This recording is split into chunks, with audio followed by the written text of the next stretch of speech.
O'zbekistonda islomning faqat nomi qolgan. Bu gaplar 10-iyul kuni Tolibon hukumatining vaziri tomonidan aytilgan.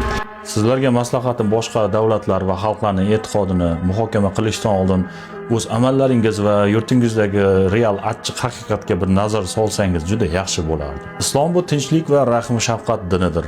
Islomdagi aynan muqaddas oy hisoblanmish Ramazon oyida ham bitta chumolini o'ldirish katta gunoh ekanligini juda yaxshi bilasiz. Ammo mana shu muqaddas oyda siz o'z dindoshingiz bo'lgan, ya'ni Pokistonga hujum qildingiz va ko'plab qon to'kilishiga sababchi bo'ldingiz. Va bunaqangi johil insonlarning bizning tinchlikparvar yurtimizga baho berishi mantiqqa to'g'ri kelmaydi.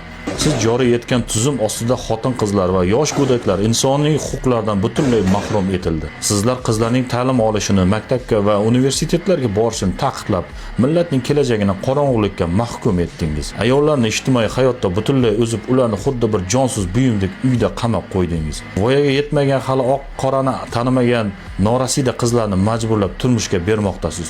Iqtisodiy chorasizlik sababli go'daklarni pul evaziga sotib yuborish holatiga ko'z yummoqdasiz. Ko'knori yetishtirishni taqiqladik deb butun dunyoga jar soldinglar. Ammo hozirgi kunga qadar mintaqani zaharlab kelayotgan va narkotikani manbai bo'lib kelayotgan davlat aynan sizning davlatdir. Dindorlar va ma'naviyat davosini qilasiz, ammo safingizdagi qo'mondonlar va jangarilar orasida asrlar davomida davom etib kelayotgan jirkanch bachavozlik illati hamon avj olmoqda.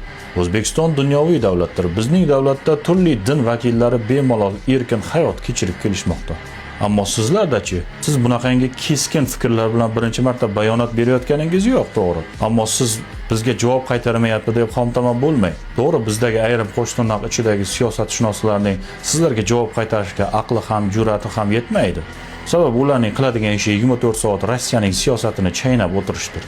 Ammo shuni unutmang, sizlarning bunaqangi bo'xton va tuhmat bayonotlaringizga javob qaytara oladigan siyosat olim vakillari hali o'lgani yo'q. Haqiqiy islom bu ilm, tinchlik, adolat va insonparvarlikdir. Buni o'rganish uchun esa siz bizdan dars olsangiz yaxshi bo'lardi.